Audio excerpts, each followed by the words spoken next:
Morena, nā mai, hara mai ki tēnei hui tīmata hau ki te karakia hei whakatūwhera I te hui. Tūtawa mai I runga, tūtawa mai I raro, tūtawa mai I roto, tūtawa mai I waho. Kia tau ai te mauri tū, te mauri ora ki te katoa. Haumie, puia, e tā I ki e. Morena, ka huri ki a koe, Susan. So, kia ora to everyone. Tēnā koutou, ko Gita whānau, ko Susan toko ingoa, ka nui te mihi ki a koutou. So my name's Susan G. A very warm welcome. I'm delighted to be chairing today's session, and it's going to be a cracker.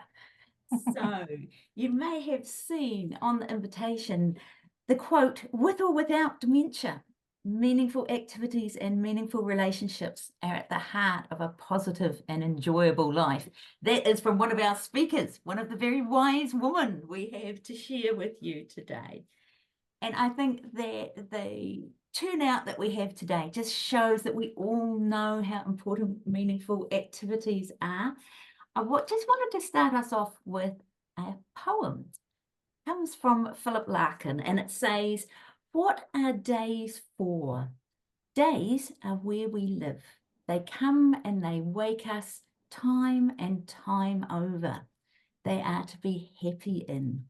Where would we live but days?" Isn't that beautiful? Where would we live but days, and never more so than when we are living with dementia, mati wari wari. So today is a bit of an inspirational tour about days that are happy and full and meaningful.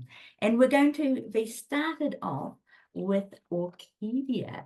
Now, Orquidea lives and breathes diversional and recreational therapy. So she is, amongst many other things, the National Therapeutic Recreational Specialist for Summerset, the chair of the New Zealand Society of Diversional and Recreational Therapists, and co-chair of Allied Health Aotearoa. And so thank you so much to Teresa, to Orquidea, who's going to be starting us off just thinking about that idea of activities. Yeah. Thank you so much for that introduction. I really, really appreciate it. And Atamarie, Tefano, lovely to see you all. So I will start by sharing my slides, and please let me know if you can see them. Okay. So, yeah, all good. Awesome. So look, I thought I will share with you today because it is a very special day for me, by the way, and for everyone that is a diversional and a recreational therapist. I want to share with you, is it just activities, or actually is it meaningful activities? So number one, happy Diversional and Recreational Therapy Awareness Week to every single one of you out there. So if you know a diversional or a recreational therapist, please ensure to acknowledge them. They do an amazing job. A little bit about me. So you probably have noticed the sexy Latin American accent. So I was born in Mexico. Ko Hingarangi Olmeca Zapote de Facapaparangamay. So that's my people, where I come from in Mexico. I was born in Coatzacoalcos, Veracruz. Ko San Martin Temaunga, that's my mountain. Ko Coatzacoalcos Tiagua, that's my river. Gulf of Mexico, Temoana. So I come from the side of the Atlantic Ocean. No Mexico, how? I have two homes, and not that I own two homes, because I don't, but it's home is a feeling. So my homes are Aotearoa in Mexico. I live in Tamaki Makoro, Kuamado Tokupapa, Koester Tokumama. Those are my parents. Ko Luis Tokutane, that's my husband. Orquidea Tokuinoa, Noreira, Tenakoto, Tenatatukatoa. A little bit of the content that I would like to share with all of you today, and why meaningful activities are so important, not only for us, but also for the people that we support or the people that we care. So what is diversional and recreational therapy? What is that about? What is the practice? What are the approaches? What are the domains of leisure? What are the difference between just an activity of daily living? What is a meaningful activity? And what is therapeutic recreation? How can we hack those happy hormones through the use of leisure?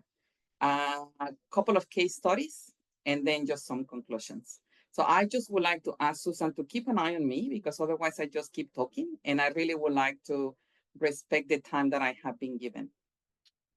So number one is the profession. So look, therapeutic recreation is a person-centered healthcare profession, but we use evidence-based interventions. In this case, is to improve health and well-being.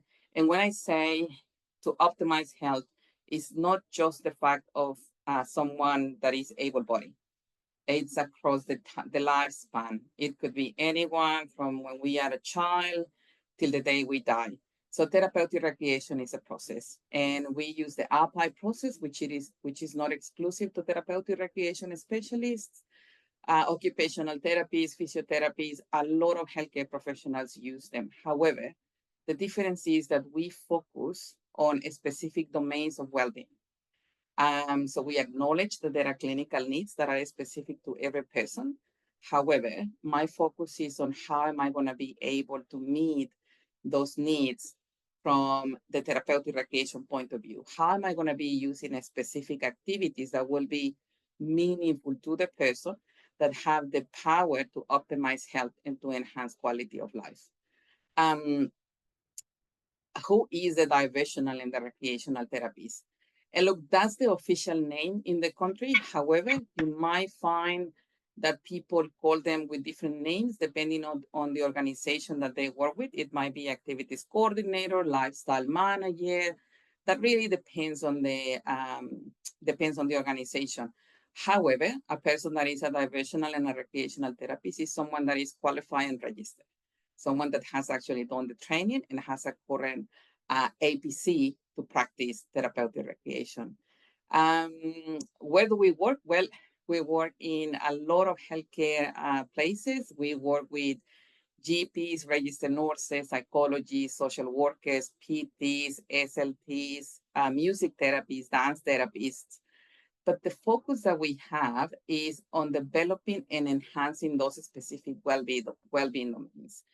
Cognitive health, social health, cultural health, emotional health, spiritual health. And we acknowledge that there is a clinical assessment. We get to know what is happening from the clinical point of view, and that's important. However, my focus will be on understanding who is the person in front of me. So the name, or the name that they would like to be called with, or the nickname, what are the spiritual needs that they have, the cultural needs, what makes them happy, what makes them sad. And then I will be able to identify what are the things that I need to put in place to enhance and to optimize the health of that person.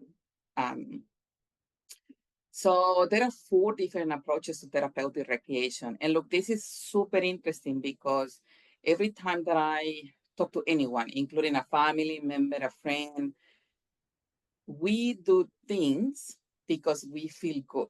So some people like walking, some people like reading, some people like swimming.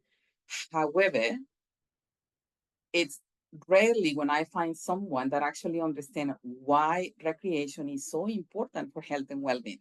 We do it, but sometimes we don't understand the science behind that.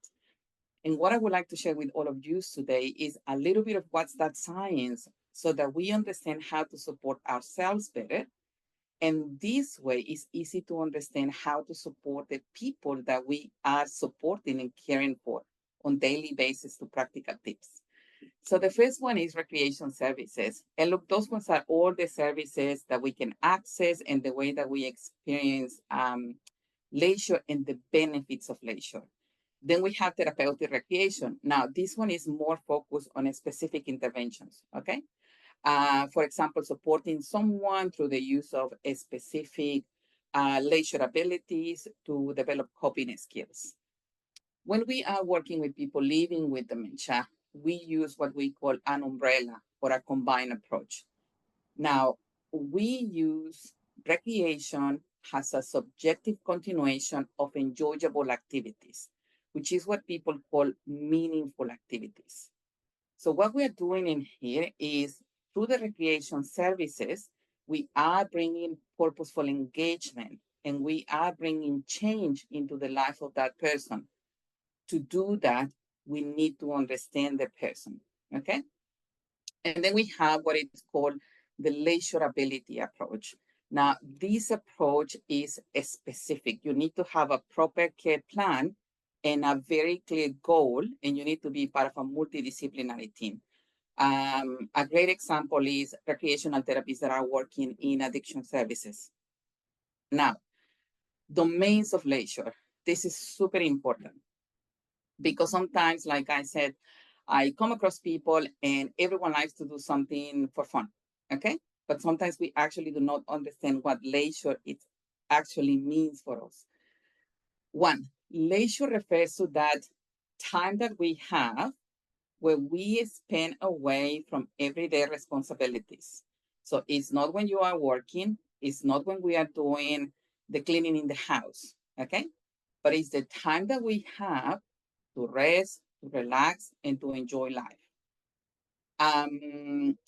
We have leisure awareness.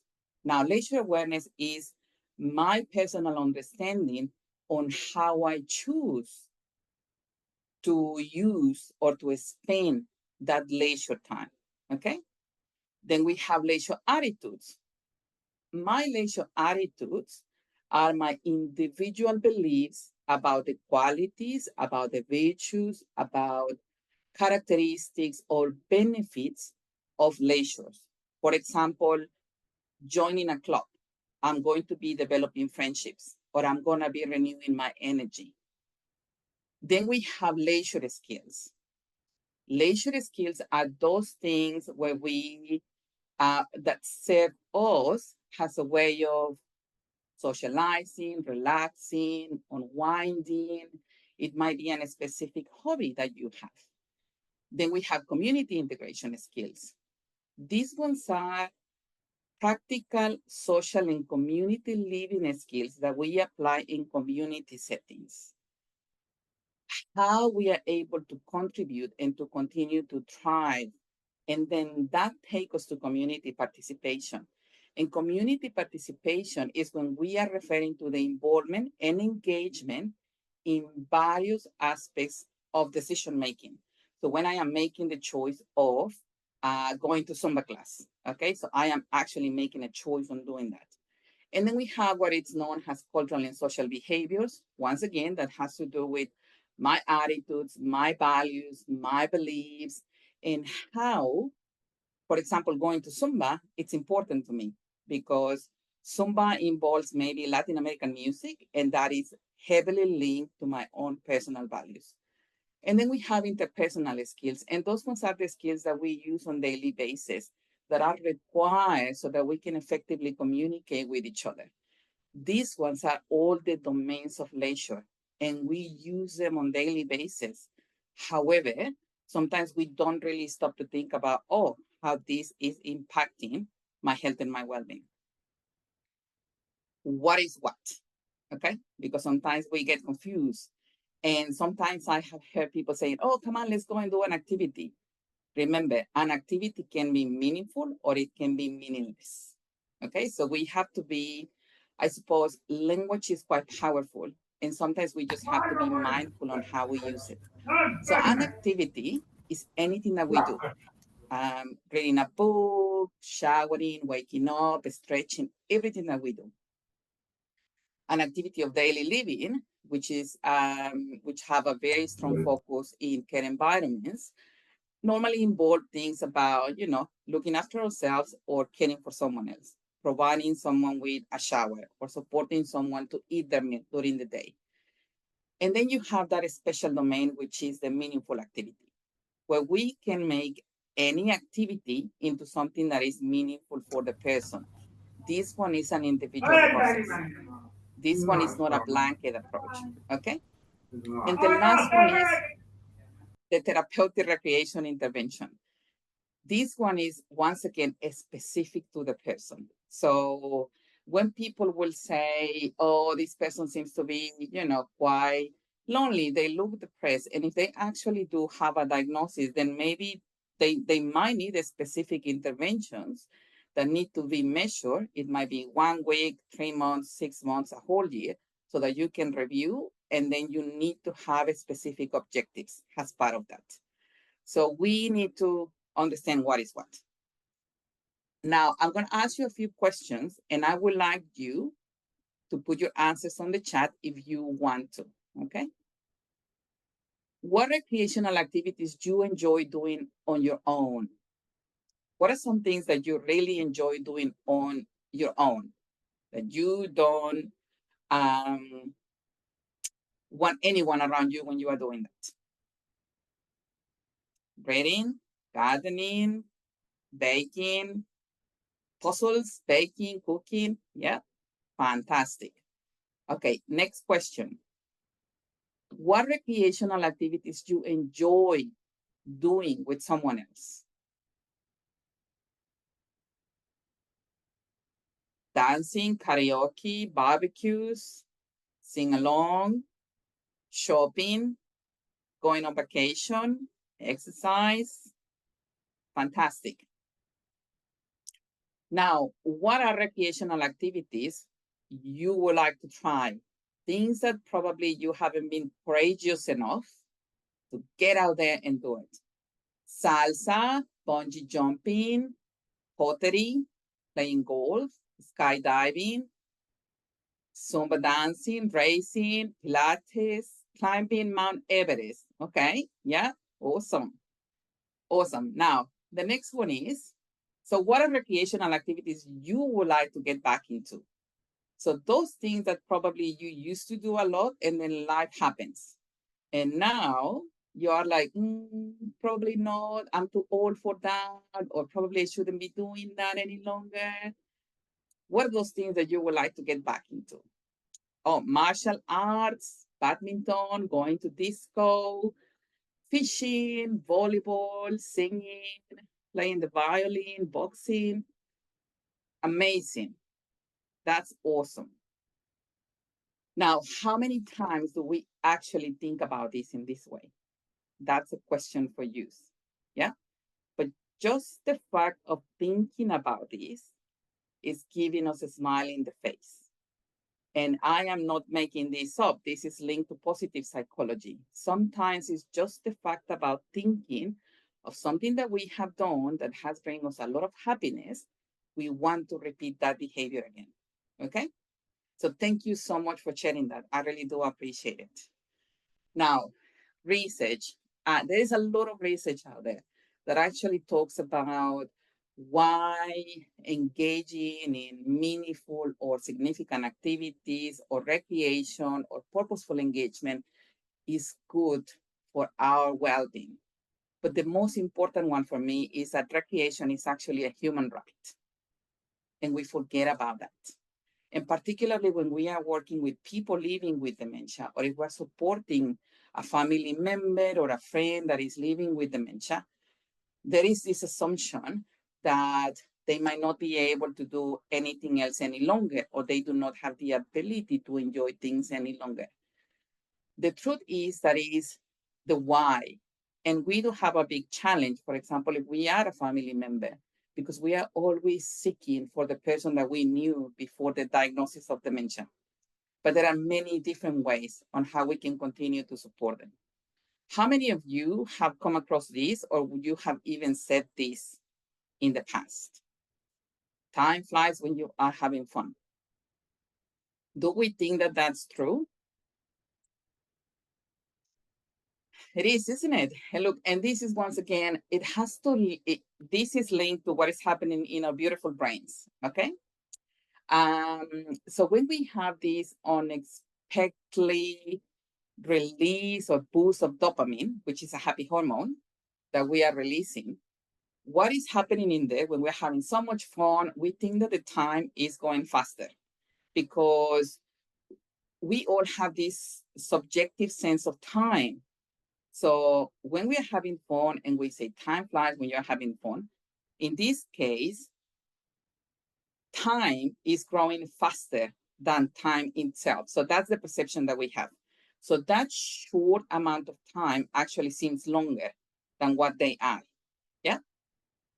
So think about if we were to use leisure intentionally through a specific recreational activity that we know is going to be linked to fun, that we know that fun is going to be enhancing our well-being, that we know it's going to be creating these feelings of pleasure, reward, and that it's going to be making us to want to repeat a specific behavior. So in this case, that's when we say time flies when we're having fun. So it's science. It's not me making this up today, okay? So how can we do to continue to nurture our brain for meaningful activity or meaningful experiences? Look, I believe that we are all aware about the happy hormones. And if we are not, it's something good to be aware of. So our brain releases these neurotransmitters, and they are known as the happy hormones, and it's 4 of them. So in the case of dopamine, it plays a role in important body functions. For example, movement, memory, reward, and motivation. When we think about endorphins, they are known as pain relief. So they alleviate pain, they lower stress, they improve our mood. When we think about oxytocin, this neurotransmitter plays an important role around social bonding, around love, about reproduction. When we think about serotonin, it plays a key role in our mood, okay, and sleep, digestion. So we have 4 happy hormones. How can we actually nurture them in a way that is going to continue to help us to enhance our well-being? Many times when I am working with people that are working with people living with dementia, they all have this focus on the triggers. And there is nothing wrong because, things might go wrong in any time, and then we're going to have that reaction, and emotions can change, and something is going to trigger someone. However, from the therapeutic recreation point of view, and being aware on how I can nurture my brain through meaningful experiences, I focus on glimmers. And those glimmers are those small moments that spark joy or that spark peace. And that's when our nervous system is in a state of so good regulation and connection that's when we feel safe and we feel calm. And once again, can you imagine if we focus more on this on daily basis, not only when something happens or when something goes wrong? Look, this is just like a little tool for anyone. And it's something that I have actually developed for a number of years for myself. Yeah. And it seems that I have been able to successfully also implement this with my family, particularly with my Nana, who lives with cognitive changes back home. So we know that dopamine reward is linked to reward and motivation. And for example, when I am procrastinating, I'll do it later, I'll do it tomorrow, I'll do it next week, I'll do it next year. Then I know that something is happening, but that's me. I have the ability to acknowledge that. And then I will try to hack those neurotransmitters by doing specific things. I will do a to-do list. And look, and sometimes that to-do list, it might be like 100 things, and I will only be able to achieve one. But it's just the message that I am sending to my brain, reward. I am writing a to-do list that is helping me focus. These are the things that I will be completing, okay? Oxytocin, social bonding. So when I am feeling anxious or when I am feeling down, when I'm feeling like no one cares about me, I will ask my husband to give me a hug. Yeah, so I will go and annoy him until he hugs me. But that's something that I would do because I know that that's what I need and that helps me. So can you imagine if I am working with someone living with dementia and they are okay with physical space? They might just need that reassurance, okay? So moving on, we also have to be realistic about something. Yeah, just okay? to say Yes. 5 minutes. Okay, awesome. So we have to be honest about that if someone has something specific like anhedonia and apathy, this is something that is quite real, okay? And it happens to people living with dementia. So we have to understand that this affects that part of the dopamine that is released through the brain. And there are ways that we can also help that. So look, number one, I want to say special thanks to Lagi Fina because she is the one that has allowed me to share her mom case scenario today. So Tumua, she was a very active and socially independent Samoan woman. And she used to love playing housing and all the different games that a Samoan woman will play with the families also. She used to do this with her aunties and with the other uncles, particularly when she was younger. So after she had a stroke, this severely impact her, not just her physical abilities, but also her cognitive abilities. And the family in particular was finding it really, really hard to engage. And also they could see that her emotional well-being was being compromised because Tumua wasn't feeling that she was connected as she used to do. And there was this perception among the family members that she was feeling that probably she was no longer feeling love or that people were forgetting about her simply because she didn't have the same abilities. So one of the good things about Tumua is that she was still able in a way to communicate exactly what is it that she needed. And she was still able to move one of her hands. And she just needed support with her vision. So what the family did after some consultations is they themselves created a bingo set. Because remember, she used to play housing when she was younger. And she was still doing that with her own Pacifica community when she was still independent. So it didn't take them a lot of time and it didn't take them a lot of financial resources. So they just created a bingo set out of cardboard. They found, some of those old counters and the grandchildren, because this became kind of an intergenerational connection sort of activity for all of them. They drew up large numbers, so she was able to see them clearly. Now, when you think about it, this was not only relating to her own culture, but it was also relating to things that give meaning to her and to things that she was able to connect and that it was going to be able to keep her mentally stimulated and that it became a family affair. So after they trialed that, then they engaged her in doing ping pong. And then along came the target games and then card games. Obviously, they were adapted. The size was adapted. And I think in her particular case, it didn't cost a lot, but it was just a matter of supporting the families to understand that you already have the resources in there. This is what she likes. These are the things that you can create.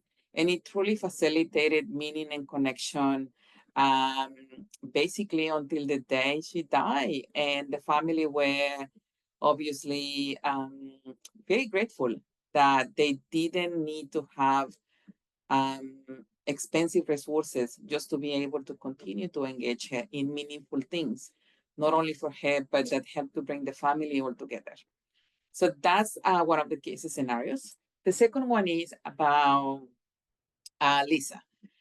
Now, this is quite interesting because we normally think about someone living with dementia from the New Zealand point of view around those type of jobs that we are used to do within 9 a.m. to 8 p.m. And this one was actually very, very interesting because when I think about Lisa, and obviously in this case, I am not using the real name of the person, and I have changed some of the details to respect privacy and confidentiality. But Lisa is 85. She's currently living with dementia. She is living in a care home. She is a former train operator. She used to live in New York. And if you are aware about, or if you have ever been into New York, you will know that trains operate almost like 24 hours a day. So they will have different shifts across the day. So she was one of those people that used to have the shift between 12 a.m. and 8 a.m. And this was for 40 years, okay? From when she was younger until she had to move into another country. Now, she tends to sleep during the day, and she didn't used to go to sleep at night. And she will normally get ready to go to work after 9 p.m. And the staff were not really clear about how are we going to be supporting Lisa. Now, we already had all the clues in there, okay? The challenge is on how staff were able to process the clues that we already knew about Lisa's life story to be able to put things into place to enhance her quality of life. So one of the questions that I normally ask is, okay, so if I know she's not sleeping during the day, this has been happening for the last couple of months, she's not sleeping at night, she's probably sleeping during the day, and she wants to get ready to go to work by 10 p.m., then I need to see what I can do to put something in place that is going to be enhancing her well-being. So some of the tips that I can provide people, that I did in this particular case, was number one, reminding the staff, you need to know the person, okay? We have to validate the human that is in front of us, because sometimes there is a need in there that we need to meet. There is a way that they are trying to communicate, but we just need to find the best way to speak that language in that moment. My recommendations were, okay, so we need to look at life interest inventory. So that will include, okay, I acknowledge all the clinical needs. I am aware about what type of dementia she has. So I fully understand what part of the brain is affecting. So that's number one. Second, I need to understand the life story. And look, the life story is like a care plan. It's a living document, okay? It's a human that we're talking about. So life story is not just what we have done, but it's also what we are doing now, and it's also what is going to be happening after tomorrow. So identifying also strengths, abilities, skills, preferences, really looking at the person from a holistic way, not just in pieces. What's the physical things that need to be done? What is the medication? What is the cognition? What is the pain? What is the evacuation? No, we have to look at the person as a whole, but most importantly, what makes that person tick? What gives meaning to their life? What makes them to feel valued? So the second one was to help them to set up a routine. Yeah, so we already know the trend. She wants to go to work at 10 p.m. You know, it takes around 18 days to form a new habit. And then the average is around 66 days to become automatic, okay? So when you think about this in a person living with dementia, and when we also think about how we can create new pathways in our brains, it is possible. The challenge is that we need to keep supporting that person on a daily basis to set up a routine. Some of the other tips were, for example, supporting her in trips that might involve going for an outing in the train here in Oakland, making a collage of the different trains or subways, because we can get those things from the magazine or print them out of the internet. Maybe get them involved in train subway related activities, maybe visiting the local train museum or a museum that might be talking about subways, or an exhibition about trains, maybe watching videos of trains or subways, maybe creating a playlist, a little bit of a sensory stuff like train sounds or subway sounds. But most importantly, and something that is quite simple and that they could do on a daily basis, was to have meaningful chats with her. So in that case, if I know that she likes trains and subways, I myself, as a staff member, will get informed, for example, who was the person that invented the trend. So in this case, I will approach Lisa and I will say, Lisa, I just learned today that so and so and so, who used to be an inventor, an explorer, was the person that invented the trend. Because you never knows what you might spark, and you might even start a conversation about it. So it's just practical tips on getting to know the person, and we already had all the clues in there. It was just a matter of getting to know what we needed to do to break down that barrier of communication to meet those needs. Now, you have to also acknowledge that it depends on the person. Let me share the sound in here. Hang on. It depends on the person's culture. It depends on the person's needs. Okay, you can't just go and create an activity for the sake of creating an activity if it's not going to be meaningful to the person. So let's have a look. And please let me know if you can hear this.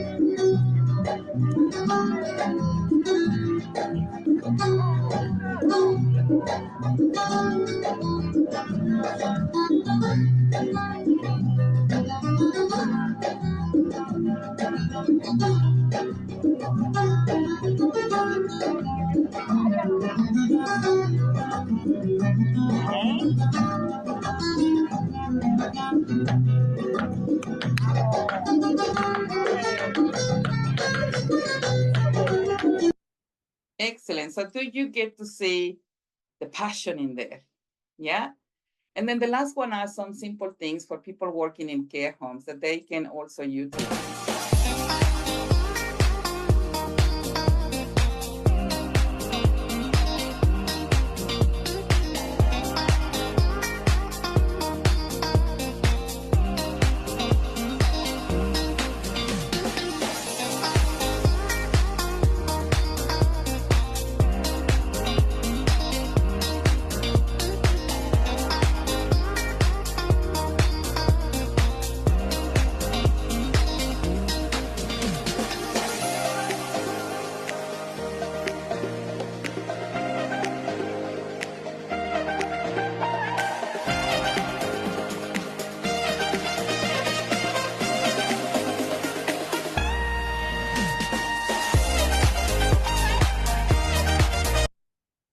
Look, and just to finalize, basically, therapeutic recreation is a great way to create meaningful activity because at the end of the day, regardless of me living with dementia or living without dementia, we all want a life of enjoyment, a life of engagement, and a life of meaning.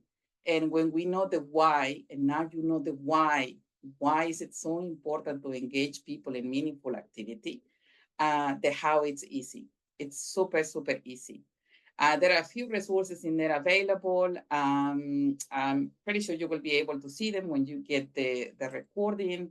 So all that I can say is thank you for the opportunity today. Nami hinui kia paitera. Thank you. Oh, thank you so much, Orquidea, and we will make sure that we email out those links and resources. But that was a great lead in to our next speaker, Tracey, because you were saying about the why and then the how, and Tracey is very much taking us into the how. So Tracey is an occupational therapist and a dementia educator. So she runs the Walking in Other Shoes program for home-based supporters in Waitaha, Canterbury. And Tracey is an amazing mix of passion and practicality. And I think you're going to be able to see that in the conversation today. So I think, Tracey, when we're thinking about the how, one of the things that I think we sometimes say to ourselves is kind of, keep it simple, stupid, isn't it? I was waiting for you to unmute me. Apologies for that. I just want to say that before I talk about being simple, aren't diversional therapists, recreational therapists so inventive? I was watching some of those clips and just thinking, where do people get these creative ideas? And I quite like the one where you saw a slipper coming flying at the camera. I thought that was quite intriguing. But also happy Diversional Therapy, Recreational Therapy Awareness Week. Well done, people. We certainly need you in the team. So yes, as an occupational therapist, I probably am going to talk about activity. I will also, for me, it's about what purpose it holds for that person, what meaning it holds for that individual. So sometimes an activity of daily living can be incredibly meaningful for that individual. It just depends on how it's presented and what it means to that individual. So that's kind of the concept of how I'm going to talk about activity today. So Susan, you're right. When we want to keep things simple, I think one of the first things we want to be thinking about is when we're presenting an activity or we're engaging with that person in an activity, is how is that environment supporting the person to be able to focus and to engage. So a lot of the times we actually need to be thinking about the activity, the environment, sorry, or the setting, and how that helps that person.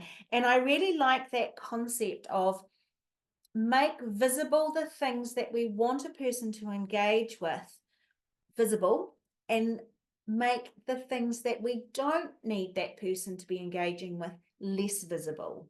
So we want those things to kind of stand out for us. So I am a big one about thinking about clearing that space and just having that thing that they're needing to engage with present for them. I guess what that does as well is it enhances the orientation to why a person is actually there in that space and what they're actually going to be engaging with versus worrying about anything else that might be around them. And I think we do that too, although you might not think that when you look at my office, it's an absolute chaotic mess. However, at times I am inclined to clear the space so that I can focus as well. So that's one of the things that I think about. So we also think about the vision. So for people that are living particularly with a dementia process or are aged, like myself, I've got glasses, my vision is impaired. We need to make sure that things are presented to that person within a reasonable visual field as well. And then that goes with good lighting. So making sure, again, think about that environment. How does that enhance the space and the activity for that individual? So an example for that is we've got a chap on the ward that we're working with at the moment, and for him, making breakfast was always a key job for him to be able to do at home. So he's wanting to get back into doing that. So we had him on the ward using a shared kitchen space. And for him, he's just becoming quite overwhelmed, and it's difficult for him to be able to isolate the items that he's requiring. The noise of staff and other people coming in and interrupting him is impairing as well. And he's feeling watched because there's so many people in that space. So today, the lovely assistant is actually going to set up an entirely different area for us with a bench space, with a kettle, a toaster, some basic bread. We're also going to be using containers, jars that make sense to that person instead of the little hospital or aeroplane kind of fidgets that we get. He can't manipulate those. He doesn't recognize those. So we're going to be bringing in the normal jars of the spreads of his choice, the normal bottle of margarine or butter of what he uses, so that it's all making sense and orientating him to the activity. But he's also not going to have the pressure or the interruptions of the people around him.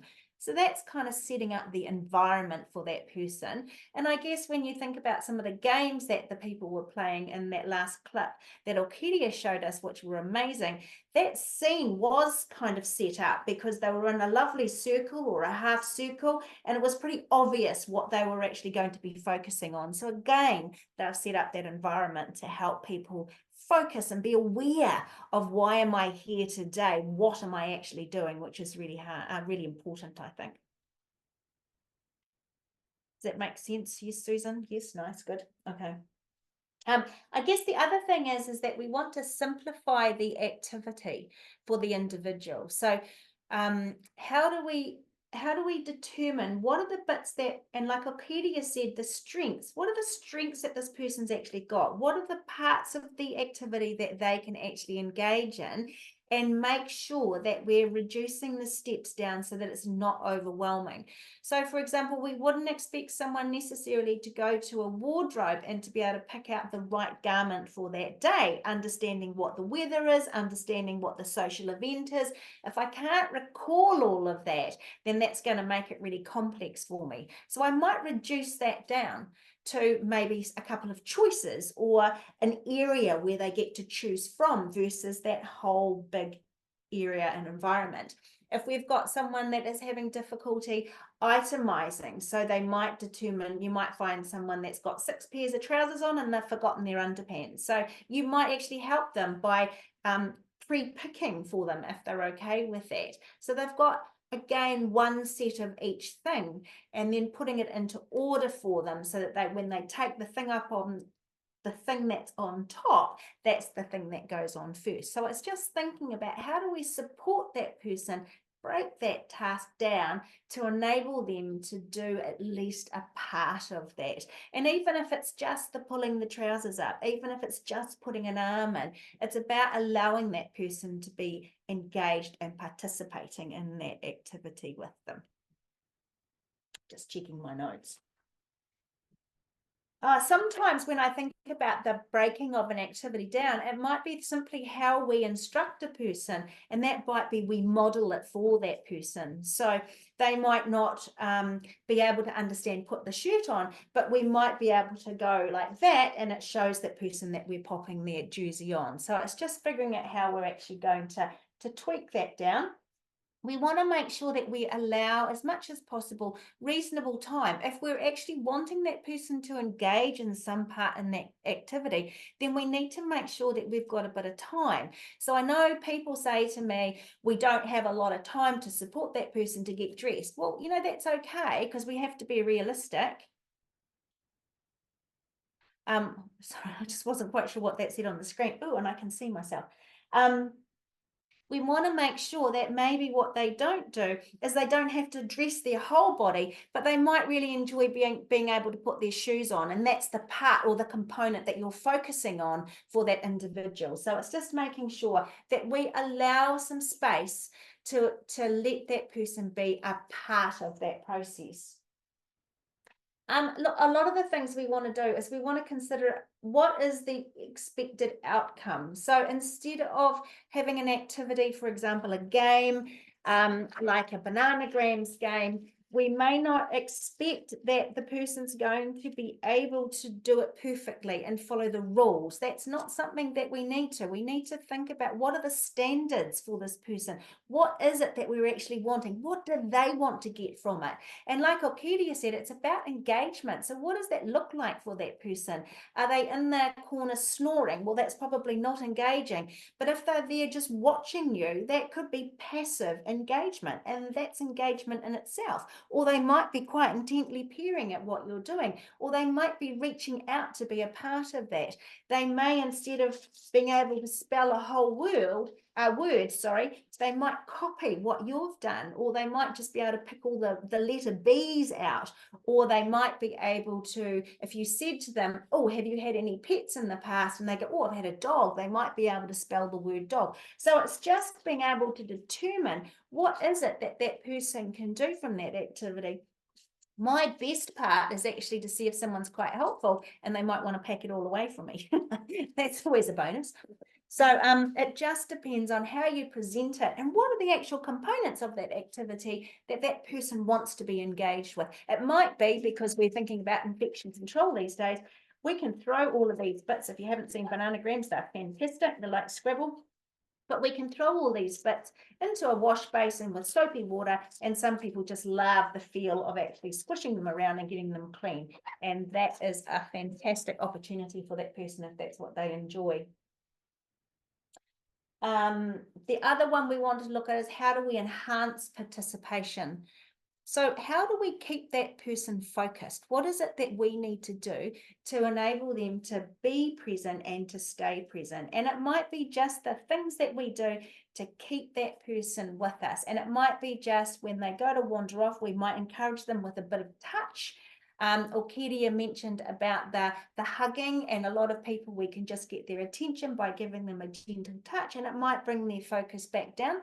We might be able to start shifting a few pieces or handing them a piece of something that we're doing. Like if we're doing a jigsaw puzzle, we can hand them a piece, or if we're doing some baking, we hand them a cup or we hand them a spoon, and they can be a part of that. So it's just helping them move on to that next piece of the activity that we're wanting to do, instead of finishing right at that point, because they may not realize that there's another couple of steps to go. So it's just, how do we prompt that person to be able to continue that engagement for them?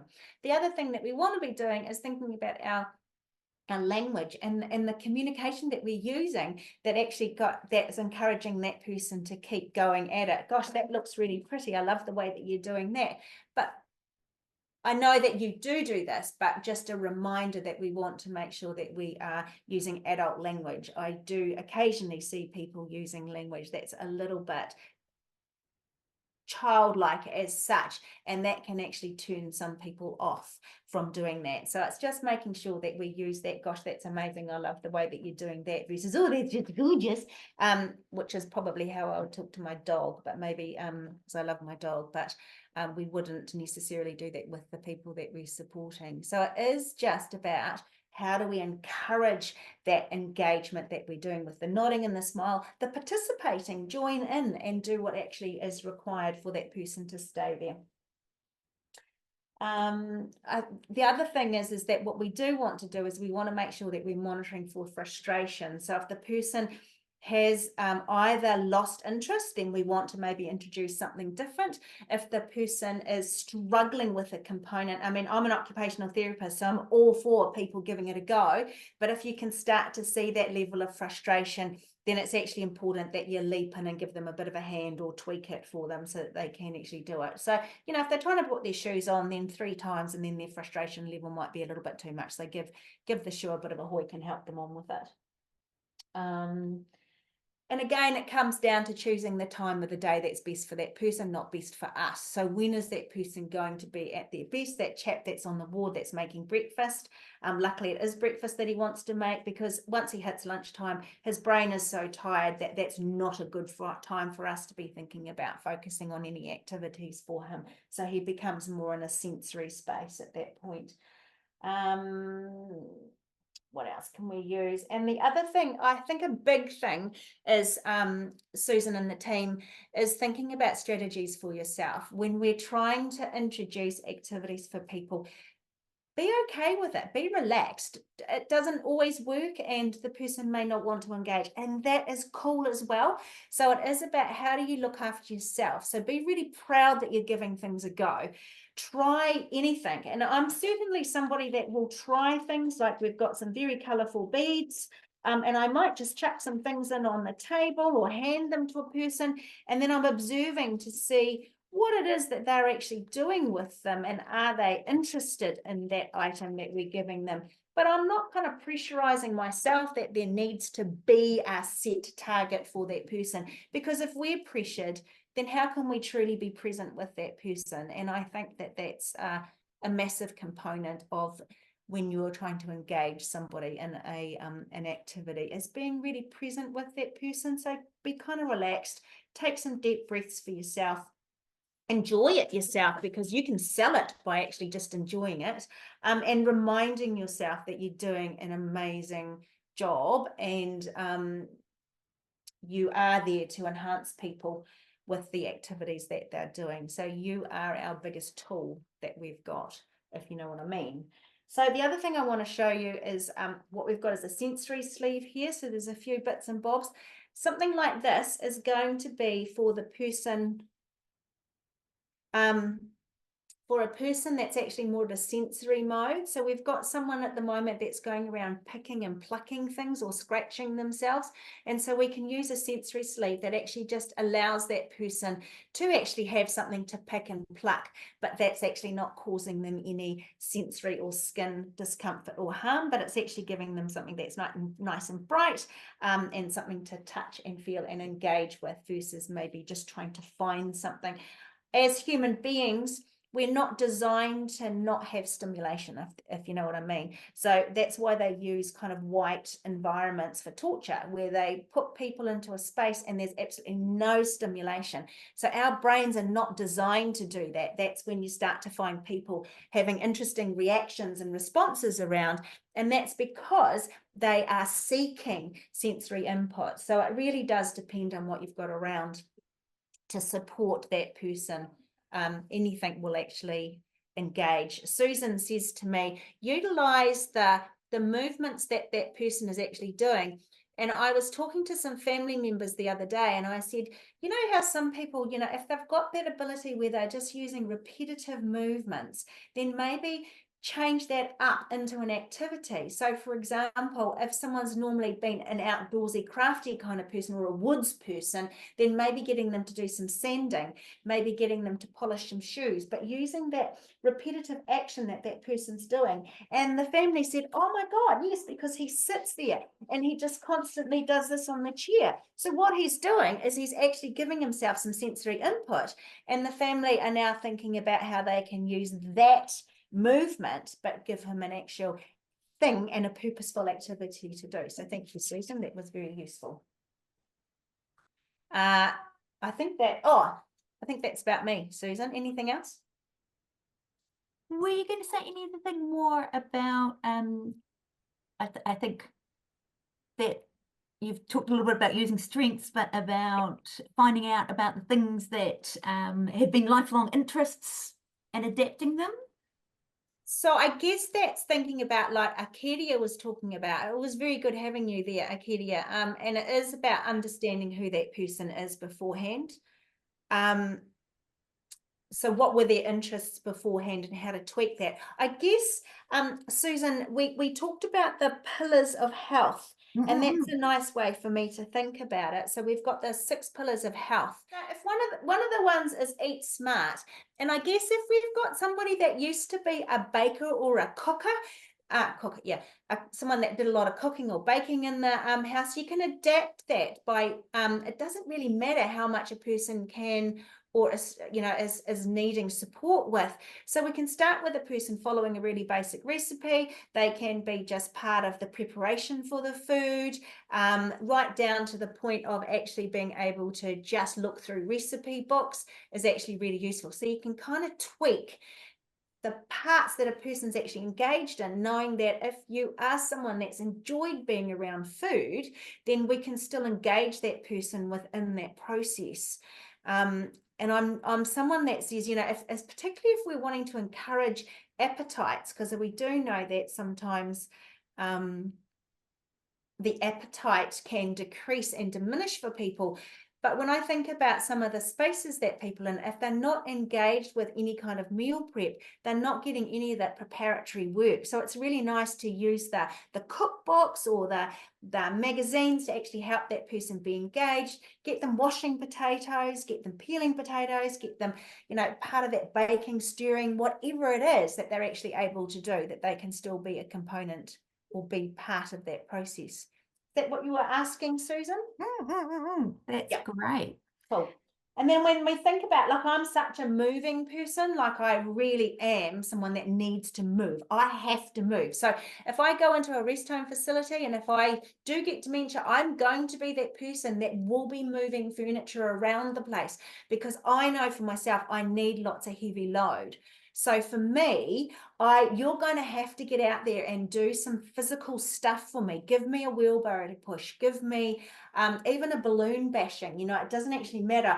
I know that I went into a rest home space the other day because I adopted a chap, and they were putting up the exercise group, and I thought, oh, you guys haven't adapted this quite well enough for this group, because there was this like 30 people sitting in a semicircle watching a a clip on the TV, which half of them couldn't actually see, and they were wanting them to do different movements, and very few people were actually getting engaged. So I just naughtily grabbed balloons and a couple of balls, and we threw it around the group, and then people were coming full on out there with lots of activity, and I was getting pelted by some people that had been in some pretty decent netball teams that no one actually knew about. But so they got really engaged, and people were kicking when they're in the wheelchair and bashing it and passing it. So again, it's just about adapting, but getting lots and lots of movement. I guess one of the things that we were wondering about was about communicating effectively, how we can communicate well with people to help them to engage. Do you know, and again, I think it's that keeping things simple if required. I have probably talked quite fast today, and that's something that I'm inclined to do. But if I am working alongside somebody, I can slow it right down. And so it is making sure that we talk at a level that that person's brain is able to process. So bringing a lot of the words that are unnecessary and decluttering them away in our conversation, making sure we've got that person's attention. However, we do that through our verbal communication, our touch communication. We might want to use the actual context. So we're going to play with some, have you seen this, bananagrams, and pull out the items. Keep that, just keeping things simple. Sometimes I'm inclined to actually just zip and not communicate through my verbal at all, because that can be distracting. So I might be more inclined just to point to things, or to have a smile, or to gesture a lot more than I think necessarily talking. It can be overrated occasionally. Fantastic. Now, we have, Orquidea, would it be all right if we brought you in for some questions as well? Because we do have some people coming in with questions. So would that be all right? Yeah, if we brought you back I in? am. That'd be lovely. I'm in the That'd be lovely. background hiding, but I am here. Yay. So one of the questions that we've got coming up is just a question about helping someone to orientate to time. And there is a clock on the wall, and it's a black and white clock, but how we can help someone to orientate to time. And I think they're particularly wondering about, you know, being ready for meals. Yeah. If I follow through the questions. So one of the things that I believe we all need to keep in mind is that it really depends on the person. Yeah. And we really shouldn't have a blanket approach. However, we can enhance by creating a routine that is going to be working for that person. Caroline, which is also on the call, and she is a director for, I believe, Education, Learning, Alzheimer's New Zealand, is right on the comment that she's making. It also has to do with the smell, if the person still has active the sense of a smell, obviously. When people are talking about the timing of the day, there are technologies available, but we also need to consider, is this actually going to be appropriate for the person? In my own personal experience, what we have done with my Nana is we got a clock that actually says the time. So we're able to set up the time of the day. For example, she normally wakes up at 5 a.m. It's something that she has done all her life. So we have an alarm that it will go off at 5 a.m. And she was actually she used to live in a farm. So we set up a rooster sound. So, you know, when you get the cuckoo, then she knows and she wakes up. When it's lunchtime, my brother set up a song, which is a Spanish song. And then she knows that's lunchtime. And the same for going to sleep. There was a TV show, so he managed to get the clip and he put the little bit of the song in the alarm setting, and it just plays. So she kind of knows, oh, that's time to go to bed.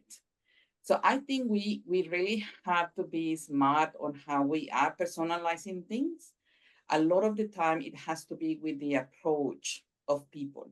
So if you are a family member, if you are a care staff, it's not necessarily about its lunchtime, but it's about how are we inviting that person to participate in what's coming.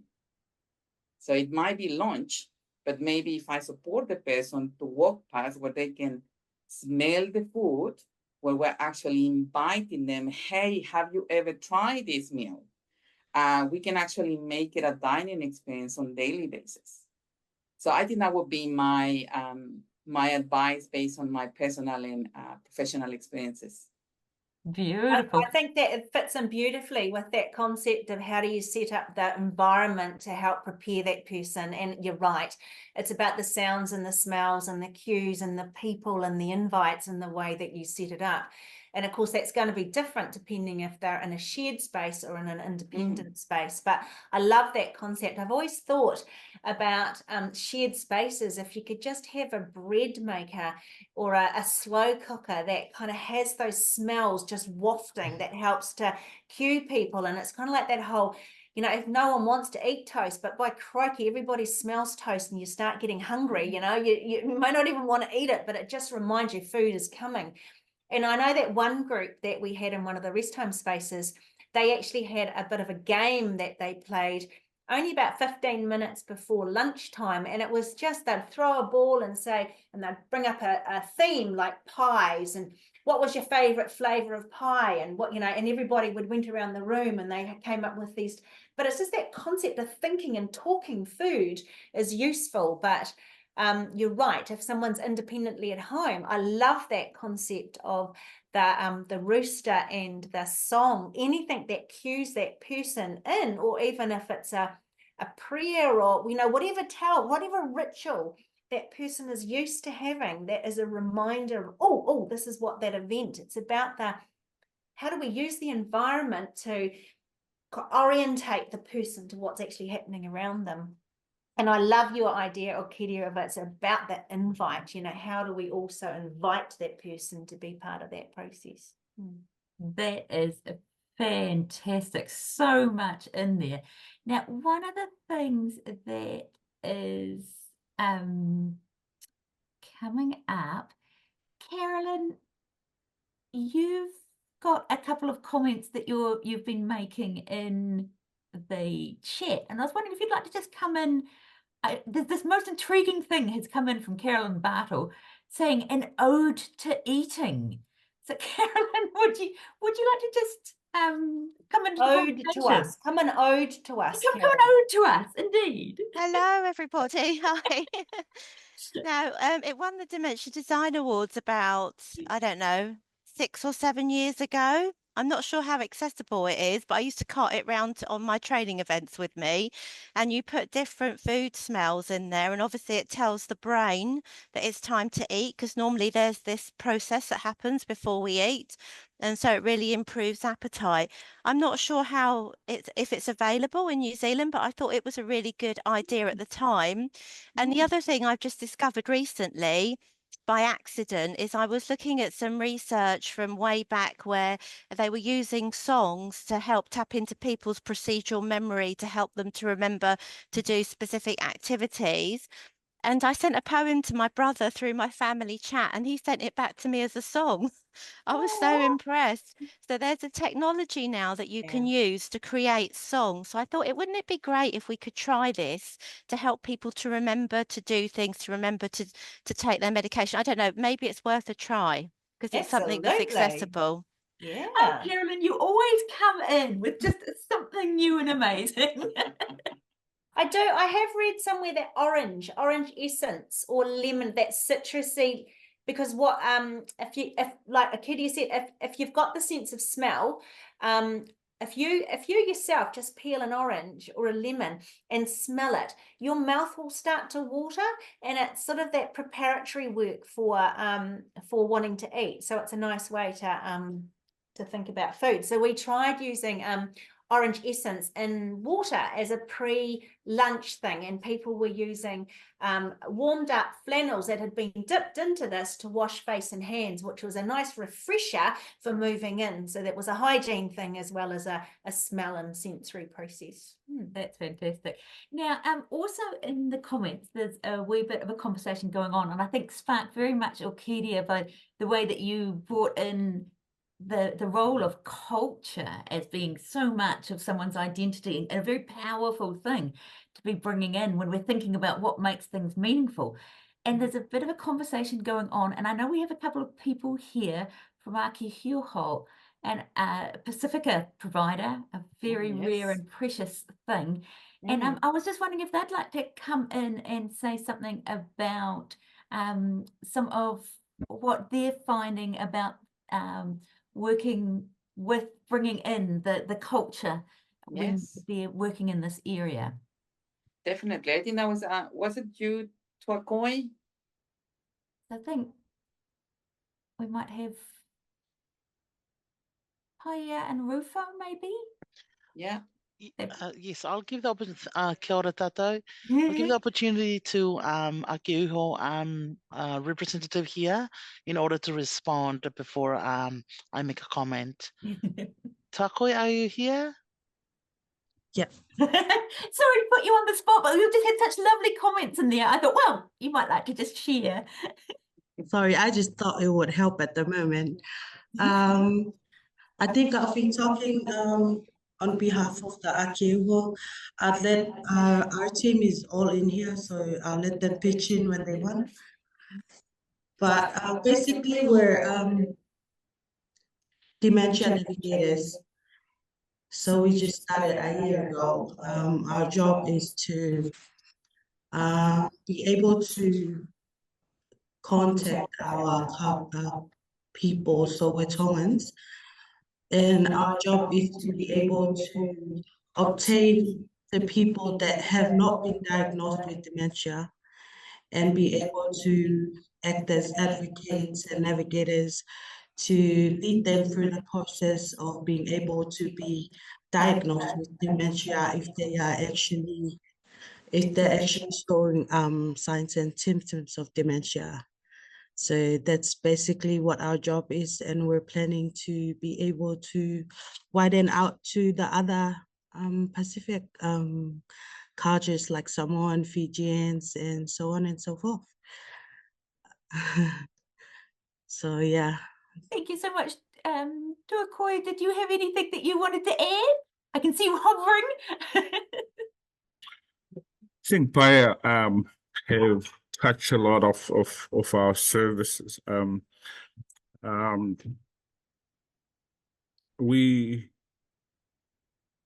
It is a pilot scheme. So, but according to Te Whatuora stats, there is 500 plus Pacific Island people undiagnosed every year. And it's growing. That number grows every year. Hence the reason we are here.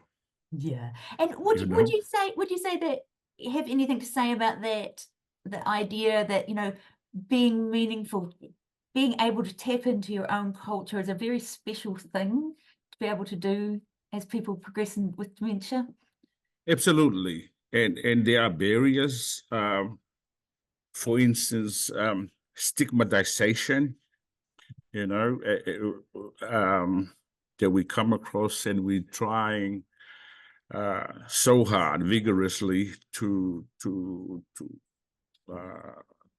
drop the wall down and openly talked about it. And we are still new to the battlefield, may I say? Yeah. Yeah. Thank you. And I see, Rufo, you have your hand Yes, thank you, Susan. I have to acknowledge Akeuho for the work that they do, although it's a pilot, but they're doing a good job in order to support our population of Tongan older people in Auckland. They have done a lot of work for the Tongan community as a pilot, and according to their plan, they're going to do the same to apply to other cultures as well. But what I was just talking about, just my question, because I know it's over 60% of our older people population living in Auckland. For mainstreams, I know the culture, the language, it's quite effective to our whānau Pacifica. And that's another effective activity that helps a lot with people with dementia. So I was just suggesting some ways. I know that there are people who prefer to be transferred to the mainstreams, like your organization, in order to be cared for. And in terms of supporting them with some activities, the culture is really important, the language, because the language can be able to have some sort of games, that the dominoes, or the bingo games, all those little things that works in the mother tongue that can add it on to. And also with the it's just the reminder of reading the Bible verses, because that's part of the upbringing. Little things, the quotes from the Bible in their language, that really matters. So that was my comments that I put on the chat box. But the culture, it really, really helps in effective activities to help dances or music for the language, music and the poems, and all sorts. But yeah, that's part of my support around it. Thank you so much. Now, Tracey, I've got a really curly question for you. Hey. But I know it's something that you work with your students on. So I'm tossing you this one. And that's the idea that for people who come from the Pākehā culture, it's like, well, we often don't think about that as being a culture. We take things for granted, but I know that is something that you work on with your students, about that idea of what culture really might actually mean and how we can use that when we're working with people. Do you know, I think a lot of what we're finding is at the moment is we're thinking about culture. I struggle with it as well. I think being a Kiwi born, not really traveled, I'm stuck sometimes with understanding what my culture is. But the more and more I'm looking into it, I think a lot of it can sit around what is our values and principles about the way that we actually want and need to do things. So what drives us and what's important to us as an individual. And it can be those things as well as how much you want to spend with people, how little you want to spend with people. Is your whānau the most important thing? Your pet's really important. So what are not just your interests, but your values and principles that you hold upmost in your life? And that tends to sit alongside what our culture actually looks like. So the other thing is I think, and coming into encompassing culture in general, is what are the rituals that you actually do that helps you ease into the day or ease into the night. So it's those practices and rituals that we actually do, and they don't have to be of a religious nature. But for example, I remember one group was really unsettled. So we looked in some of the one of the facilities that we were supporting, and there were ructions around 3 o'clock in the afternoon. And it was often around the change of staff occurring. There's a lot of people, a lot of noise. But what they brought in was they realized with that group of people that they often had a wee special tipple about that time that also was preparing them for the afternoon. So they brought that ritual into the rest home space. So they got a little drinks trolley, and they had like proper beautiful glasses, and they were actually drinking lemonade and all of that. No, I don't think anyone was getting too drunk, but it was more the ritual of what they were doing as preparatory work in regards to that. So I think there are, if we think about culture from the perspective of what is your underlying values and principles, I think that actually does help us. Yeah. That's Fantastic. Thank you so much, Tracey. And, you know, being aware of that stops us from thinking that that's just the way the world is. That's So right. we Yes, actually- it does. actually reflect that is something that we all Yeah. different. And in. having those conversations is lovely, but you can see it through family. You can actually see it through so many different things, how a person dresses, how a person presents themselves, how they like to be addressed. There are so many different ways and expressions on how we actually, you know, whether we go and do a wash ourselves up before having a meal, whether we have a prayer before a meal, you know, what do, who sits where, all of those things is actually part of who we are and what we are. And I'd just like to say to our Pacific Island group, I love that concept. Language is so important, particularly for our people that are living with a dementia. They will go back to their natural language, and that's so hard for us who can only speak the Kiwi, that having that ability, but it's familiarity as well. Like I see, and I don't know whether it's an actual flower you've got in your hair or whether it's just part of the computer, but it's just beautiful. But those are the things that make people feel they've got a connection, you know. So I just love to know, because we have very few Pacific Island facilities down here in Christchurch, and it's just lovely to know that we've got that you know, developing, because there's nothing like being able to be open and more expressive to somebody that seems and feels familiar to you. So it's really nice that we've got that. And one thing, sorry, Susan, is I got very excited when I was watching some people that were doing some work on the maraes, and it's about holding, what are the roles that people usually hold when they're in the maraes. And I remember a case study of a chap, an older Māori man, that actually was waving his walking stick around, and staff felt that he was being threatening, but actually they found out that he was one of the big speakers on the marae, and in actual fact that's what he was doing. It was just the time of the day where he was having his talk, and he was trying to welcome people and express himself. So once they realized that, they thought, oh, it's not a threat at all. So it's just understanding, I think, what are people's roles. Yeah. Fantastic. And Orquidea, would you like to have a last word before we head across to Daryl about, you know, that thing about, one of the things about meaning is connecting in with the life we've lived, the values that we have, you know, what makes us as a person. Yes, look, 2 points. One for the Pacifica Whānau today. There is a trust based in Wellington. They are named Project Village. We have done some work with them, and they do have funding now. They provide well-being bags for Pacifica families at no cost, and diversional and recreational therapy consultancy also for free. So it will be worth it to connect you with them, because it seems to me that sometimes we're doing a lot of things. It's just about connecting with each other. So I would be more than happy to connect you with them. They do a lot of work in that space, particularly dementia and Pacifica families. And the second one about meaning, I think it's just going back to the fundamental principle of humanness. So just get to know the person, okay? And then everything just will automatically fall into place. Sometimes we put a lot of pressure in ourselves on trying to have a structure or trying to have something specific, like, okay, it's important to understand people's life story. But if you know something basic, like I introduce myself to all of you who don't know me with a basic pepeha. By doing that, you already know that I was born in Mexico, therefore I will speak Spanish.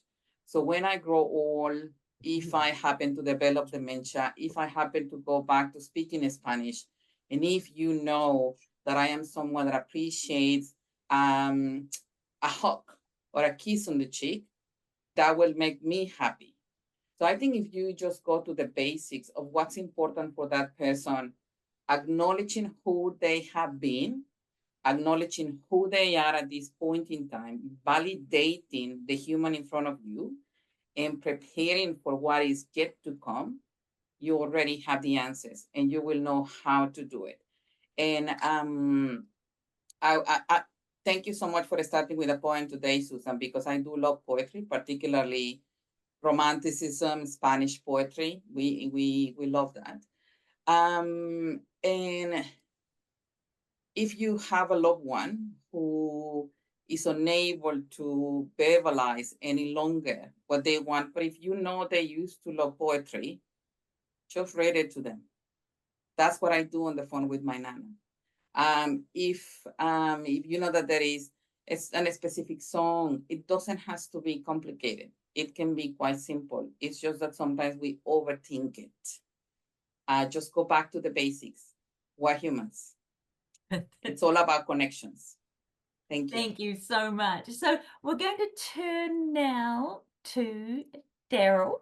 So Daryl Campbell is indeed the source of our beautiful quote that we started off, that we said about with or without dementia, that meaningful activities and meaningful relationships are central to a positive and meaningful life. And so Daryl is the manager of Dementia Canterbury, and she and her team are just absolute pioneers in what they're doing. Marvelous, marvelous work.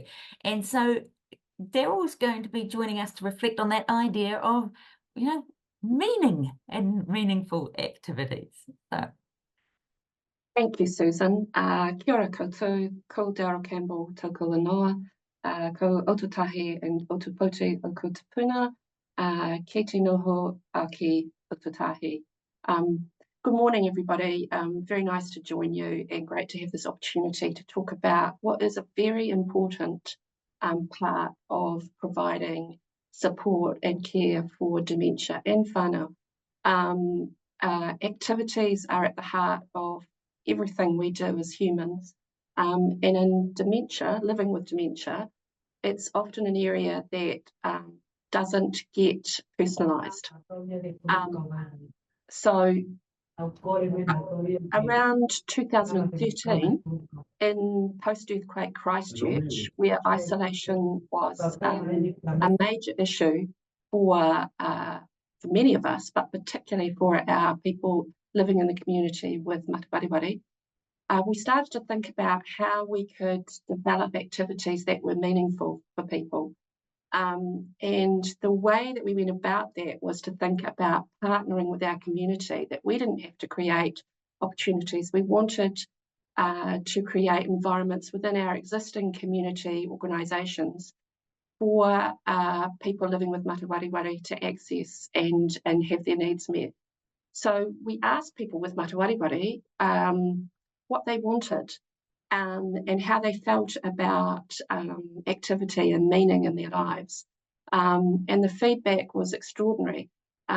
People repeatedly told us that they felt their lives didn't have meaning in the same way anymore, that they didn't feel that they could contribute in the same way, that they weren't attending places or things that they had previously because they could no longer do that particular activity or function in that environment in the same way, so that they were much more isolated. And so as we developed this community program and partnership, we thought about all of those aspects in terms of the kinds of groups that we wanted to consider. And I guess one of the fundamentals of this is it's like a menu. It's not that everybody is going to like everything on the menu. It's that people have the opportunity to choose something that has meaning for them, tastes good for them from the menu. So we'll kick into the actual presentation. Bear with us. Hopefully you can see that screen now, and we'll go to the next slide. So as I said, we started in 2013. We didn't have any resources, and that's one of the many things I've learned over the years. Don't let the lack of resources stop you trying something, because it's the trying that means once you can demonstrate that it works for people, that you're then likely to get some resource towards. So we started in 2013, and within about a year, we secured some funding from RATA, which are a South Island philanthropic trust, where we were able to research the project. And we were very lucky to be able to do that research with the wonderful Susan G. as our lead researcher and subsequently published that research in the Australian Journal of Dementia Care in around 2017. That then became an expanded toolkit that was developed with the support of what was then Southern Alliance, all of the DHBs in the South Island, Te Whataora, at a local level. Jane Large, who I have to give a shout out to, who really promoted that, and the lovely Susan who's there. So that's a resource that you'll see the link to at the end of the presentation. That's to enable other community organisations to have a basis of some tools that they might want to use should they want to go down the track that Dementia Canterbury has. We now run a range of programs across the region, and our region is quite large here in Canterbury. It's all of Canterbury up to and including Kaikoura and down to south of Ashburton and also the West Coast. So different things work in different environments is one of the many learnings. We believe that community activities for people with dementia can help break down barriers and enable people with dementia to participate in activities in the community. One of the eye-openers to me really was that so many people had stopped doing because they felt like they weren't able to do as well or in the same way.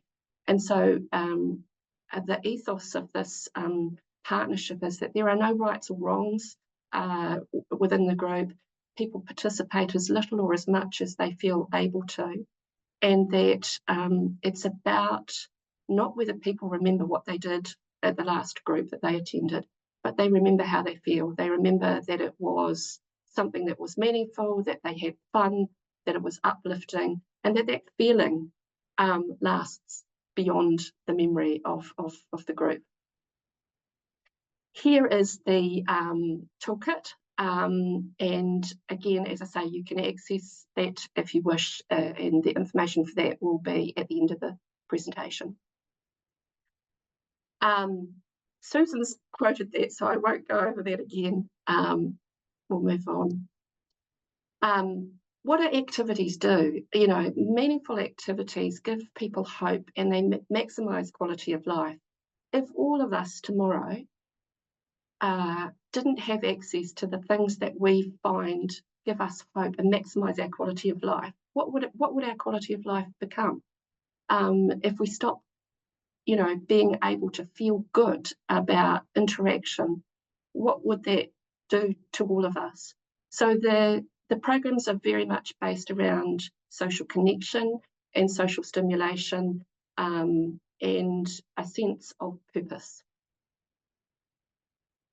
When we started off, because we're constantly adding new groups to the menu as we can, we looked at how we would partner. This is an integral part of the whole thing is how we partner with our community. So we looked at staff awareness within organisations that we were partnering with, which was so crucial for the success of the activity groups.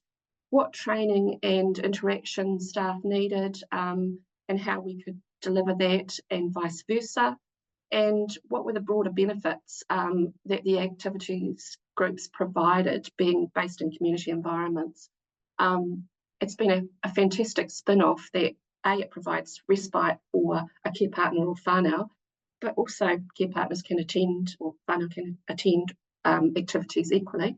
And it encourages our community partners to be much more dementia friendly. They become, once they are actually thinking about the fact that people with dementia are anywhere and everywhere, that everything in that community environment needs to be talking to people with dementia equally as people without dementia. Volunteers, we couldn't do what we're doing with our community partnership without volunteers. It of course involves staff from our team and staff from our community partners, but it also involves a lot of volunteers. The volunteers receive training, and you can see there that there's a couple of comments about, you know, what the volunteers get out of it, seeing the impact on their self-esteem and confidence. I find all of them really coming out of their shell. And I think that one at the top, which my ugly mug is covering up, says it's the most rewarding 1.5 hours of my month. That's lovely. Just to the next slide. So it's about nurturing, and it's about enjoyment, as I said before, that sense of in the moment being happy and being fulfilled, a sense of belonging. I can't tell you what a difference it has made to people to meet with others and have that social connection as part of an activity, and how people find other people that they click with and that they can then continue to have those relationships both in the group setting and outside the group setting. And it also enables people to rekindle, if you like, that self-identity, those things that have been meaningful to them, that are still there. It's just we have to find the mechanism for bringing those things to the front. So in terms of group process, we really are about it being friendly, flexible and fun. Cannot underestimate the importance of fun. The photograph you're seeing there, all of the photographs that you see throughout this presentation are real people who are at the groups and who have either still are clients of our service or have been clients of our service. This lovely man, Eric, is holding a photograph of himself as a boy of about 4 or 5, and he's in a brown knitted suit. And he loved to tell the story of the fact that there was a thread loose and he pulled it and he unravelled himself and ended up in his birthday suit. I think there might have been a bit of poetic license there. Most of the groups are relatively small, and by small we mean sort of 8 to 10 people. And that's really because we find that people get lost if the group is too big, that they're not therapeutic if the group gets too big. There's no opportunity for people to speak, or people feel a bit intimidated. The exception to that is probably something like singing. And I think our singing group has about 25 people in it. And I guess the other thing is that just from a management perspective in a community setting, it's difficult also to manage large numbers when we're in community environments. So the groups overall tend to be about 8, 10, 12 people. Yes. We're going to just play you briefly some videos throughout, so bear with us as we bring those up. So it's a bit sad when you get dementia and you can't do any of those things, but I do try and still play the piano, because I've made it a thing to me to go and do it at least a couple of days a week, sit down and have a wee play for a while. I'm quite lucky, my husband's very good to me and he'll go and take me wherever I want to, but I do know 1 or 2 that they just end up sitting at home doing nothing. Oh, these groups have made a fantastic difference. I would be a different person. I have been always good at communicating, but I felt as I was going downhill, and I thought I was going to end up being a little lonely lady sitting at home all the time. But the Dementia Society, every group I went to, I got so much from it. And it's really helped me, because I come home and my whole brain's ticking over, and that's what you want. So that lovely lady that you just saw is Wendy, and Wendy was able to be quite articulate about what the groups meant to her and what a difference they made in her life. In front of you now on the screen, you can see the menu, so to speak. These are the kinds of groups that we're offering currently in Canterbury, and a number of them we offer a number of times a month. And so we're going to just work you through the menu. Alzheimer's was the first group we started. We started talking about this in 2013. And at that time, our art gallery was closed because of earthquake damage. And so we actually started running Alzheimer's in the libraries, and we had large copies of works that we would use instead of the originals.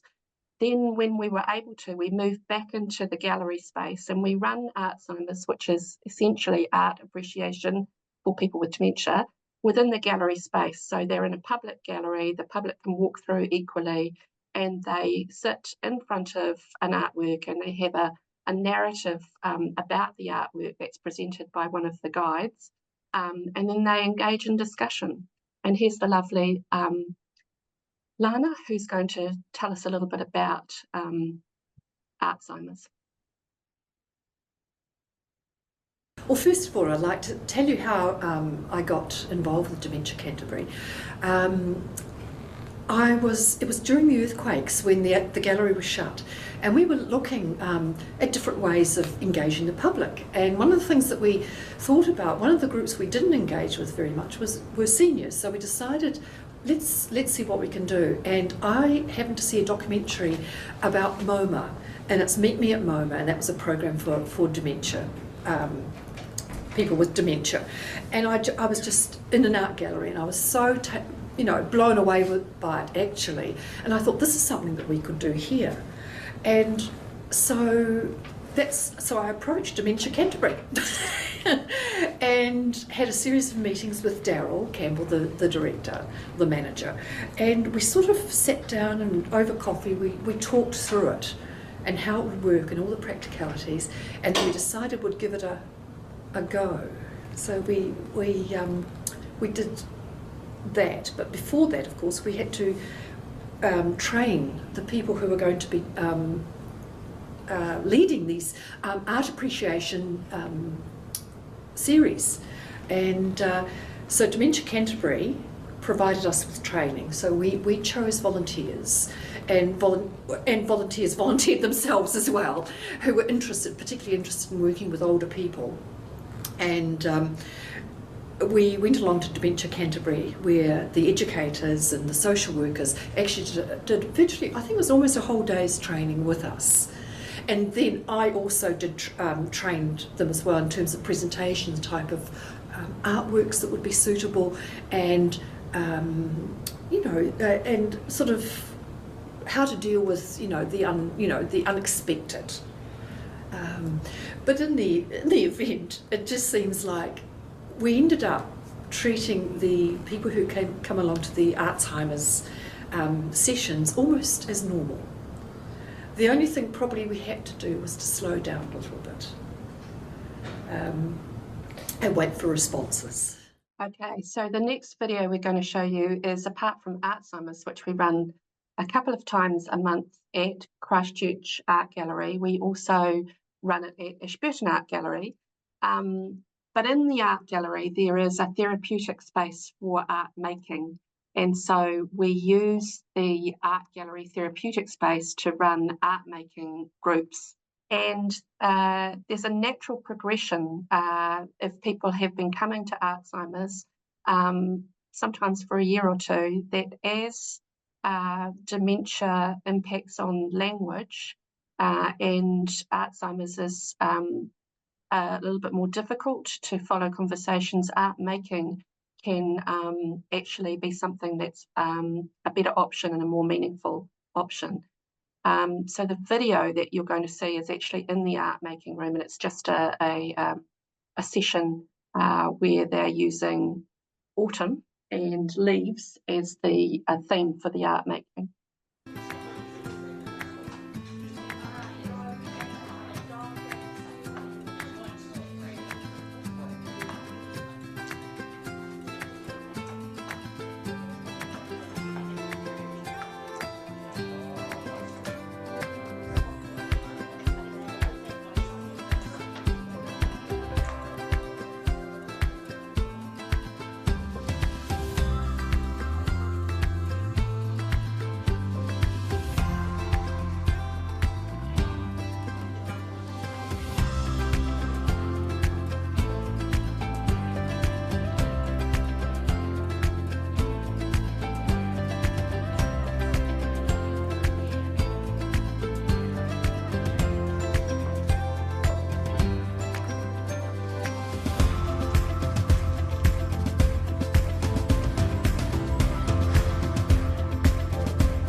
one of the very popular groups is our DIY program. We currently run that in partnership with Bunnings, and we run that in the Bunnings store. They have a big DIY workshop area there. Who knew? But we do now. And we have partnered with a local men's shed who help us develop the projects as such that people are going to make. This is a very popular group with a lot of our men, but also women attend. And we've got a partnership in another part of our region, Ashburton, with the local men's shed. I think one of the lovely things about this group is that it's tangible. People go home often at the end of each session with something that they've actually made and can feel proud of. And you can see a lovely gentleman there holding up the box that he's made that is for strawberries. We partner with the Court Theatre and we hold backstage tours, usually twice a year. And we also take people to shows, get some sort of discounted tickets, and so whānau and people with dementia can go along. Sometimes they'll learn how to do a grand entrance, or they'll go and visit the costumes. There is another lovely partnership with the court where we work with the youth group once a year. The youth group come in and learn a little bit about dementia, and then they interview some of our people, and by the end of that week they do a verbatim performance of an aspect of the person with dementia's life. And so our people and their whānau go along, and the court youth and their whānau go along, and it's the most wonderful, uplifting experience. So that photo there of the group is at the court when we've been to a presentation of aspects of their life story. All of those people were thrilled, really, and it's a wonderful testament often for families to the person that they love.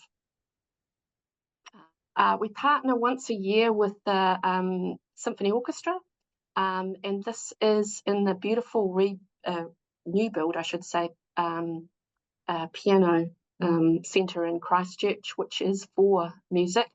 And I can't again emphasise how important it makes people feel to be going into these environments, because they haven't been doing it in the way that they might have previously. So we choose to do it there rather than here, because that's where it would logically happen. This is an 8-week program where people get to experience all sorts of instruments and rhythm. I mean, you can see them down in the right-hand corner there, drumming on buckets, but they certainly get to experience all the instruments as well. It's very popular. We have waiting list for our partnership with gardening. So we have long-standing gardening groups. They varied over time. And again, one of the reasons for gardening was this this real sense that people gave us about wanting to give back, feeling like they weren't able to give back to their community, but they wanted to.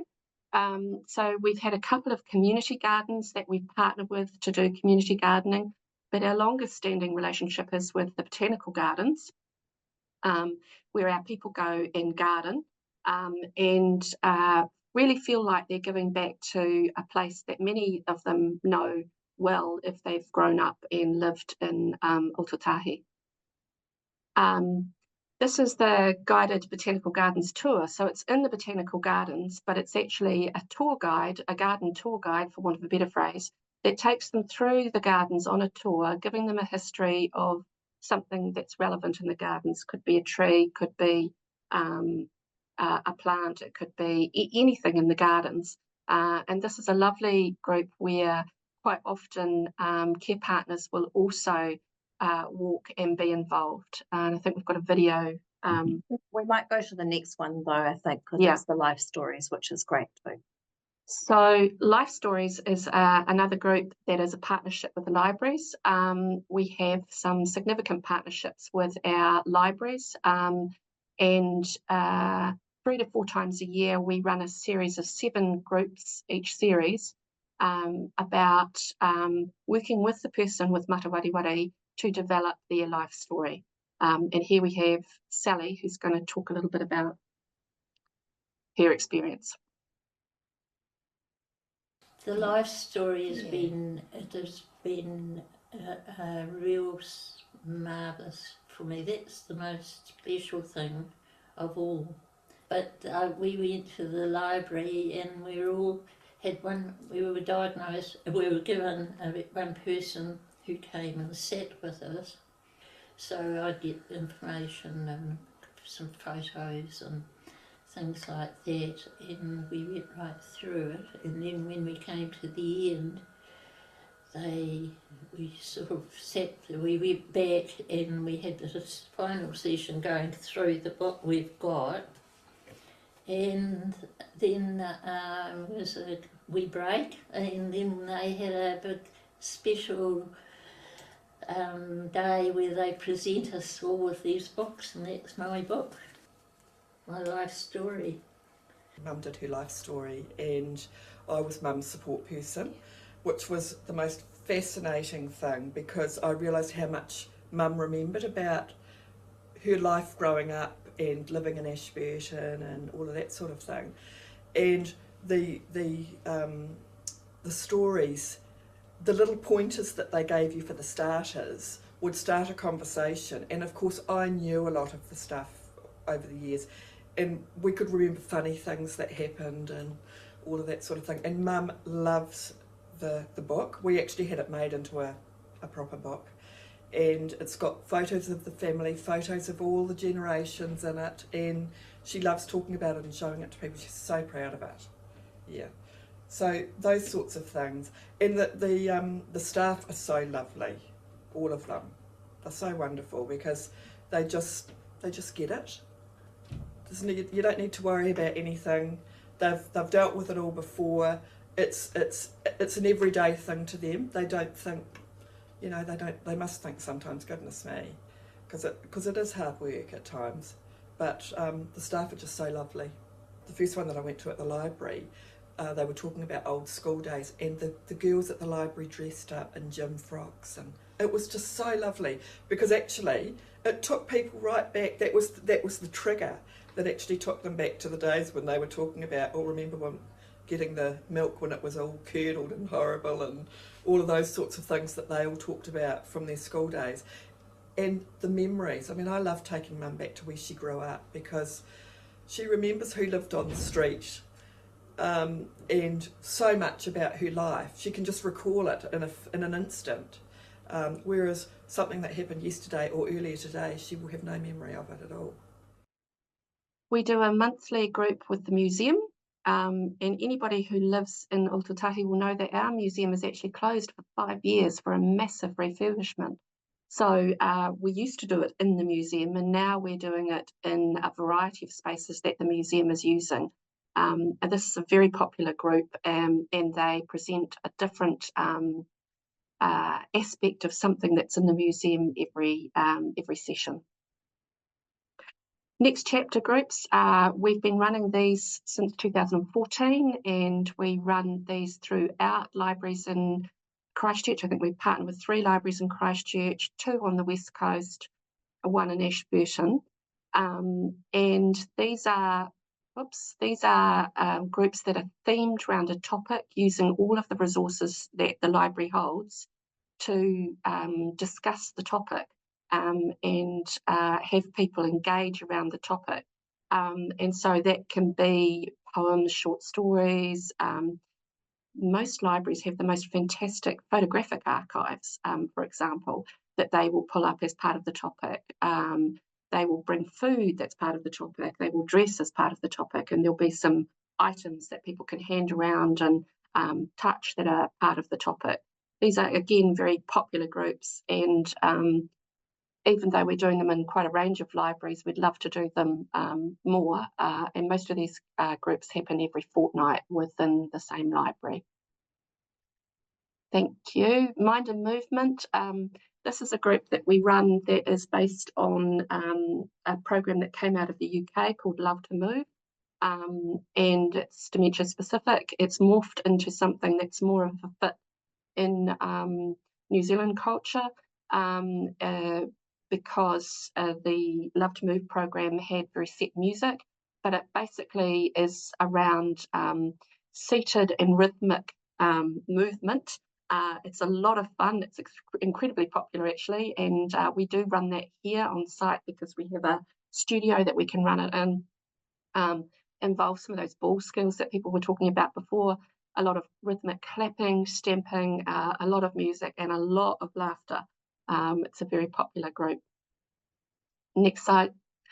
Singing for Fun. This is a partnership that we have with a local other not-for-profit called Canterbrainers that run choirs for people with neurological disorders. And we also partner with some music therapists who are colleagues based here in the building that we share at Braintree. Again, this is a really popular group. We have had to limit the numbers just because we can't squeeze any more into the environment to around 25 people. But again, it's a lot of fun. And as most of you will know very well, it's lovely to see people who maybe are starting to struggle with language really come into their own because they can still sing. Next slide, please. Walking groups. Again, we're running a range of walking groups throughout Aotearoa, and we'll very quickly just see if we can play this video with Lester speaking, who is a care partner. Could choose their own walking pace, and walking along the Avon River was, I think for all of us, very therapeutic and splendid afternoon tea. Thank you. Yeah. So this is Water Memories. This is a group based on Australian model where it's gentle movement in a pool. We do this group currently at QE2 Pool, but we've done it in a variety of pools all around our region. Again, it's a really popular group. In that photo on the right, I just have to tell the story because it moves me every time I tell it. The man in the middle and the woman next to him are husband and wife. And when they started coming along to Water Memories, they were hugging each other and dancing in the pool because we were doing a bit of dancing in the pool. And as she said, it feels so wonderful to have my husband's arms around me again. It's a very moving statement. But again, Water Memories appeals to people that really love water but no longer go near a pool. Next slide, please. So here is our activity groups resource pamphlet that's on our website, and you can access it through that portal.